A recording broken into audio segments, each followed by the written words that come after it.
Okay, so here is another script. I wrote this back at university. This is back in 2013, 2014.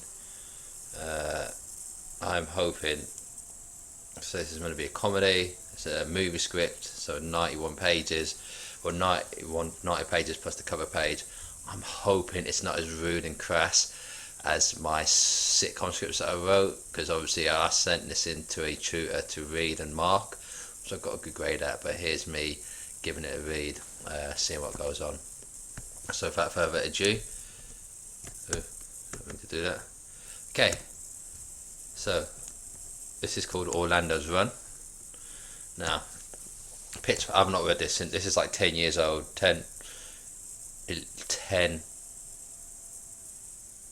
9 years old actually. This was written in 2014, but mostly it was written in 2013. Some of it was written in 2014, but I literally did it pretty early on, so I wrote this in 2013, so about 10 years old. So pitch paragraph. Orlando's Run has a heart, and it is Baltimore. Obviously I've been watching The Wire a lot, so I had to set it in Baltimore. It's the only part of America I knew from the show. A city that first bore, then divided these four adolescents. Orlando has no one to rely on, just lost his job and is on the cusp of selling drugs full time. The girl he loves, Kelly, is suffocated, hanging with Valley Girl wannabes. Okay, how can you have it set in so you got a guy called Orlando in Florida, and then you got it's set in a place in Baltimore, in Maryland, maybe? Maryland, I think, on the East Coast. And then the main girl character is a Valley Girl wannabe, so it's a California wannabe. Interesting. Bert is Orlando's closest friend, with a traditional African name. Robert Mugabe. What? And if tormented Todd has a truck full of fucks and you were falling off a cliff, he wouldn't give you one. When hoodlum Orlando drags them into hiding after witnessing the murder of a politician, the stakes rocket sky high as they are chased by corrupt cops across state lines and on the way to the promised land, the Mexican border. Now I know for a fact now, the fact that this is going to be going to the Mexican border, this is going to be riddled with both legal, police and whatever. The whole thing is going to be so inaccurate and won't make any sense. The teens soon discover that on the land the skills they have alone are no longer enough to survive. Miles out their death, they must confront whether they are fleeing from their lives or from fleeing for their lives or from their incomplete lives. Ah, that's clever, yo. Okay. Interior, fast food restaurant, kitchen, evening. The sizzling of cheap meat. Is that the sound of sizzling of cheap meat? I don't know. Now, Orlando, 17, black, chip on the shoulder, adds relish into another burger in his tedious job. His line supervisor, 40, boring, comes over. Orlando, any news on the overtime? Line supervisor, we're missing burgers from stock check, and maybe did you? Orlando, whoa, the portrayal of the black man depicted as the criminal is a false idea pushed by the multinational conglomerates I would never steal this. This only serves to reflect the deep-rooted institutionalized racism that is prevalent from law to this day in modern America. Orlando raises his arms with the speech, causing packets of frozen burgers to fall from his clothes. Orlando, I ain't responsible for that. Line supervisor, high time you updated your resume. Here's your diaper pay. Line supervisor pushes $6 into Orlando's hand. Why he already had that money, $6 in his hand, no idea. Orlando, this is barely half. Line supervisor, then go call the cops. Exterior, West Baltimore neighborhood later. Orlando walks through a rough neighborhood with garbage on the streets. From out his pants he pulls stolen belts, jeans and child's pajamas. He walks by a gang of... See, he's just a thief. He walks by a gang of... So when did he steal this? Oh wait, I'll just skip the scene, that's why. Interior, closed door later. Orlando browses for clothes whilst a security guard, 42, stalks him. Orlando clocks him staring, so the security guard pretends to be checking the light bulb. Orlando then pays for the cheapest socks in the store to the counter clerk, 22. And then he's walking through the next scene, West Baltimore neighborhood, with the garbage on the street. From the pants he pulls stolen belts from his jeans and child's pajamas. He walks by a gang of boys aged between 15 to 20 representing a corner. The leader, Lamarcus, that's a black name, put an L in front of Marcus, 28, sketchy, the crack dealer who got Orlando's mother hooked on hard drugs, shouts at Orlando as he walks by. Lamarcus, you can't be independent in the game. Lamarcus, Larcus, Mary Lee's Monard III Jr. Control supply now. And yes, the DMV done rejected my name extension. You picking up what I'm putting down? Interior, Orlando's mother. It's like a bit of a dead scene. Interior, Orlando's mother house, downstairs. Later, Orlando enters his decrepit family home to see his crack addicted mother, Wanda, 32. Wanda from Wonder Vision, innit? Wake from her stupor on the couch. Wanda, where you be at, boy? You got $20 I can hold. So everyone's trying to take money off him. Orlando takes his new garments behind his back as he moves into his bedroom, but his mother catches a glimpse of them. Okay. Interior, Orlando's mother's house, bedroom, continuous. Orlando's little brother, Rayvon, 5. I think for the best black American names. Sleeps in the bunk bed he shares with him. He packs an apple and a sandwich into his brother's Spider-Man lunchbox and slips it into his backpack. Orlando, here goes, little man. He is his own brother's primary caregiver.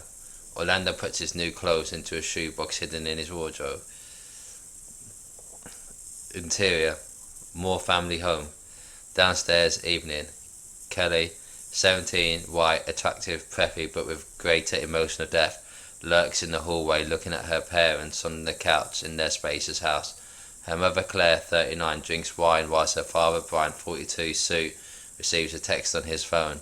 Claire, who was Brian? No one. Hey, I'm not cheating. Claire, that's more believable when you let me ask the question first. Kelly purposely slams the front door as she leaves. Exterior, house party, porch, night.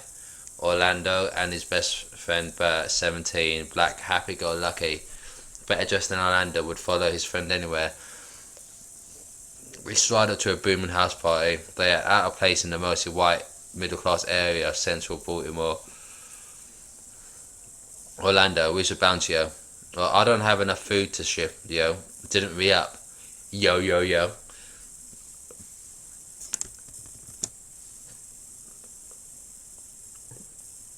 But as long as they smoke, we'll get in. I know the guy for sure. Orlando, this hole's gonna be full of racist trust fund babies. But you ain't know that. Todd, 21, white, jerk, too old to be at these house parties. Still wears his high school letterman jacket. Opens the door and fearfully jumps aback as seeing 2 black teens. Todd, back off. We don't carry any valuables. No passage. Massage. Orlando, we know the peeps whose crib it be. Like High School Musical. Cracker looks like he graduated years ago. But High School Musical based burn. This is so lame. It's not even stupid to read. Todd, that's not a burn. I love Hater-Sem. Say if you do belong here. What's the girl's name whose house it is? But hell, I ain't got her name, as you say. She got the purple hair, Todd. Purple hair. But yeah, and the club foot. It's a song by Kasabian. One of their first 2 albums. Todd, be like your dads and leave. You have no idea whose house it is. Orlando and Bert turn away, but Becky, 17, exits the house. The 3 boys look at her. First the purple hair, then the uneven step. Becky. Oh, Todd, who are you turning away? Todd, lucky guess for Albert. Orlando, bitch, I have something you don't have. You want to know what? Todd, an absent father? Welcome, Mr. No Dad and Robert Mugabe. Orlando and Bert enter, not before giving Todd a smug look. But shit, how do you know my real name's Robert Mugabe? See, the thing is, this didn't even explain the fact that his actual name is Robert Mugabe. It was just in the description before, which wouldn't even be inside the movie. That would make no sense. Okay, continuing. Interior house party, downstairs continuous. The party booms is packed. As the rhythm booms, da da da da da da, it's jizz in my pants, jizz in my pants, jizz in my pants, and I jizz in my pants. Yes, I jizz in my pants, jizz in my pants, jizz in my pants, yeah, jizz in my pants. That's just classic SNL, Lonely Island. Okay. Digital short. Okay, the party booms is packed. Orlando and Bert look around. That's just reminded me of that. Orlando, lucky you knew her, but weird thing, I never met her. I just described Lisa Simpson. Orlando, that's not how she looks. This party is pretty lame. I'm not even saying some of these. I'm editing some of these words out. But it took us a half hour to walk here. We ain't booking. I tried to put all these cool slang words to make it seem like urban America. None of that suburban stuff. It took us a half hour to walk here. We ain't booking. Orlando points to two hot girls making out, but no, it's lame and it's tight. Kelly, Orlando. Kelly is happily surprised to see him. Orlando approaches her, but Kelly's boyfriend Chad, 18, looks like Blink 182. See, everyone looks just so weird in this. They've got Letterman jackets, they've got Blink 182 guy, all in Baltimore. Is this realistic or just some weird California thing? Orlando approaches her, but Kelly's boyfriend Chad looks like Blink 182, grabs her and gives her a prolonged kiss. Orlando awkwardly awaits and pretends to receive a call on his cell phone. Kelly breaks from Chad's romantic territory marking grasp. Kelly, Orlando, where have you been hiding these past few years or year? Orlando, it's been a long tale. I don't want to chat about it. How? The thing is, I feel like there's a lot of context given behind the scenes, but there's not enough context given within the dialogue of the show, so no one knows. The audience would not know what's going on because like, they have all these relationships, but I'm not really saying that. Shortline, it's been a long tale. I don't want to chat about it. How? But well, he fancied you. You got kicked out of your fantasy school. Came to mine. MLK Memorial. Obviously, every black school is named after Martin Luther King. Dropped out. Life went to shit. Works at Burger Bar. Got sacked 5 hours ago. Orlando gives Bert a stern look. Bert, oh, I thought you just meant you didn't want to chat about it. That you didn't want to chat about it. Oh, okay. Kelly, Martin Luther. That's the one where they found knives taped under the desk. Always the most violent schools apparently. No one's named after Martin Luther King. Orlando, the teachers didn't know how to. Remember, I wrote this like 2013. I was 21 years old. The teachers didn't know how to sneak in straps. Kelly, I guess it implies that there's it's the teachers with the knives. Kelly, how's your mum doing? Great. Orlando, great. She just got another promotion into marketing. Kelly's friends, a clique of preppy 17-year-olds, are waiting impatiently 10 yards away. Kelly, gotta go, but here's my digits. Keep in touch. 415. Orlando types the number into his cell phone, but they then notice Bert typing the same number into his. Orlando, what the hell are you doing? Bert, taking her number. Kelly takes Orlando's phone and types it in herself. She hugs Orlando, then Bert tries to kiss her. Kelly, back off. I have a boyfriend that loves me. At the drinks table, Chad chats to an uninterested Becky's mother, 38, who's trying to clean spilled drink. Oh my god, this is brutal. Chad, God knows I'd let you give me AIDS. Brutal. Back with Orlando, Kelly and Bert. Kelly, here's a cool spoiled drug abusing bassist with four. He's a cool spoiled drug abusing bassist with 4 STDs. I love him. So extreme. Orlando, shit, but there's must be a catch though. Kelly, well, see ya. Kelly leaves with her friends. Orlando, see ya. Like the last time. See ya. Like the last time. So lame. The game is girls. The game is girls, and the key is confidence. Bert walks up to a fat girl at the party, 17, and then the fat girl at party says, "In your jeans, loser." Bert immediately shrivels back to Orlando in a smooth movement. Interior, Orlando's mum, house, boy's bedroom, morning. Orlando wakes up to find his new clothes have been stolen. Ma, where's my clothes? I just bought them new. That was Orlando. Interior, Orlando's mum's house, downstairs, continuous. We're only going to read the first 10 pages of this because that's the general gist. Orlando walks to see Wanda with his now empty shoebox. He doesn't care to argue about it with her. There's smoke in the air. Orlando. See, that doesn't really give the actor direction, or does it? I don't know. Orlando. You've been smoking inside. It ain't no good for Rayvon's lungs. Wanda. I ain't smoking the crack. Orlando. I never asked that. Wanda. Mayor Carbody's gonna decrim this stuff. There'll be no more arrests. No more prison wait. No more time for... come here, Rav. Ravon is wary of her, not old enough to understand she is high. Orlando sees cocaine around his mum's nose, so he rubs his own to rub hers, but she misses when she tries to copy him. Orlando, nose is tiny. How are you missing your nose? Exterior, Orlando's mum's house, doorstep later. Bert and Orlando leave the house, but Lamarcus absconds him. Lamarcus, boy, lift this up to 19 Moreland. Orlando, beat your feet out my house. I've got to go grind. Don't you have more crack fiends to see? Lamarcus raises his arm. Orlando flinches. Lamarcus, every man needs him a warm body, so go get it done. You're just a yo. Orlando, I ain't doing your bitch work. Lamarcus, talk back to me when you've carried weight. Now take it. So this guy's Lamarcus been in jail. Now take it before the tooth fairy comes for your teeth. So bitch work. Lamarcus, I guess he's threatening to punch him in the face. Lamarcus shoves the package into Orlando's chest. Exterior, Moreland Street later. Run down abandoned houses boarded up on Moreland Street. Orlando and Bert knock on the door of number 19. Bert eats a Hot Pocket. But you don't seriously think that Lamarcus would knock out your teeth. Orlando, he practices alibi in the mirror when he don't realise I'm there. So like, how close is... Oh, Lamarcus is he the...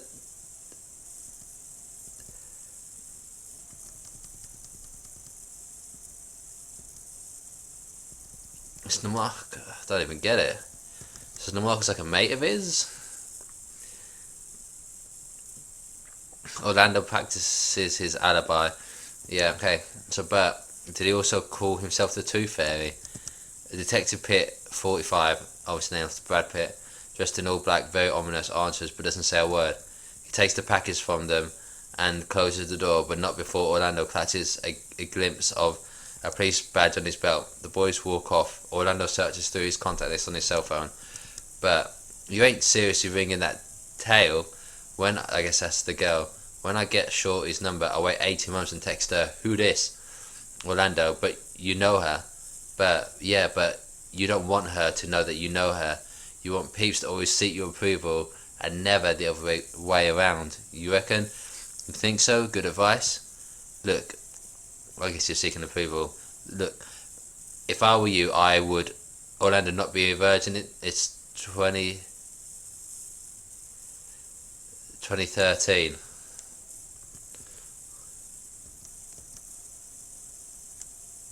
But if you look at the word not a virgin in the dictionary, there's a pic of me sucking a doobie. I guess that means a spliff. Orlando, how many girls you banged? I forget, it must be all that whatever I spoke. But 8 minus 6 divided by 2 minus 1. You do the math because I can't. I've kissed 2. Orlando, 10 ain't bad. Wait, did you say 2? This is a bit lame. But I'll have you know that I shared a bed with a girl last night. Orlando, obviously that list can't include your mum. But I preached the 5th. My amazing knowledge of the American Constitution. You list all the girls you've rodded, I can take it. Orlando, says his swag, counting his fingers. Okay, so we're going to start off with Jasmine B. But, okay, stop. Orlando, I was done anyway. It was a list of 1. She held my dick like it was a welfare check. But to bail Kelly, you must bail her. But she probably ain't gonna even remember she gave you her number.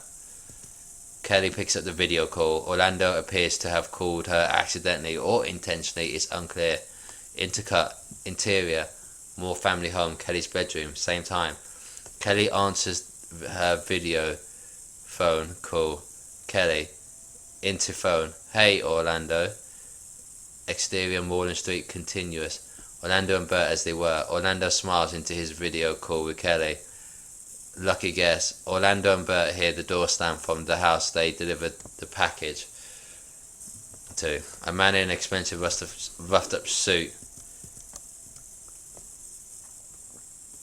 and a black hood tied over his head exits. We hear his muffled screams as his mouth is gagged underneath.